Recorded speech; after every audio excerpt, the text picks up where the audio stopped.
बांगड्याचं कालवण तयार करण्यासाठी इथे मी मध्यम आकाराचा कांदा उभा चिरून एका पॅन मध्ये घातलेला आहे भाजण्यासाठी। सोबतच त्यामध्ये मी थोडेसे सुक्या खोबऱ्याचे तुकडे घालून घेतलेले आहेत। आता हा मसाला भाजतोय तोपर्यंत यामध्ये मी लसूण घालून घेतले। लसणाच्या पाकळ्या थोड्या मोठ्या आहेत त्यामुळे 3च घातल्या आणि थोडंसं आलं घालून घेतलेलं आहे। पुन्हा एकदा याला छान असं भाजून घेणार आहोत। तर त्या मसाल्याची चव आपण मसाला कसा भाजतो त्यावरती अवलंबून असते। यामध्ये मी थोडंसं तेल घालून घेतलंय। जितका आपण लालसर रंगावरती मसाला भाजू तितकी या मसाल्याला चव येते। आता मी एक लहान आकाराचा टोमॅटो देखील घातलेला आहे। आता यामध्ये कोणताही मी अख्खा गरम मसाला घालणार नाहीये कारण की जो घरगुती मसाला आहे त्यामध्ये बऱ्यापैकी गरम मसाल्याचं प्रमाण आहे। त्याला मी मिक्सरच्या भांड्यामध्ये काढून घेणार आहे, थोडंसं थंड करून घेणार आहे।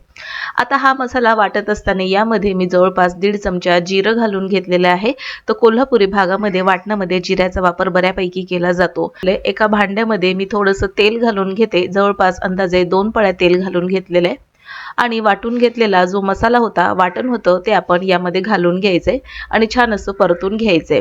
तर जवळपास 1.5 चमचा इतकं मी घरगुती मसाला जो आपण बनवून ठेवतो वर्षाचा, तर तो मी इथे घालून घेतलेला आहे आणि पुन्हा एकदा याला मिक्स करून घेऊया।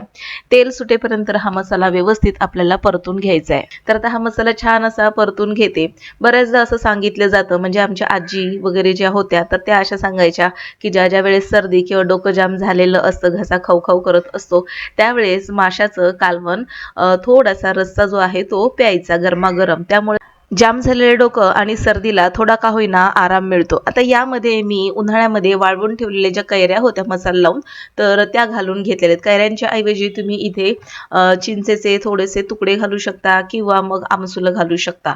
आता यामध्ये मी स्वच्छ धुवून घेतलेली जी बांगड्याची तोंड होती, तर इथे बांगड्याची 2 तोंड मोठी होती तर त्याचा वापर केलेला आहे रस्सा बनवण्यासाठी। मस्तपैकी एक दणदणीत छान अशी उकळी काढून घ्यायची, पटकन होतं, जास्त काही वेळ लागत नाही। आणि आता हा रस्सा उकळत आहे त्याच वेळेस आपण यामध्ये भरपूर अशी बारीक चिरलेली कोथिंबीर घालून घ्यायची आणि पुन्हा एकदा छान मस्त अशी दणदणीत उकळी काढून घ्यायची।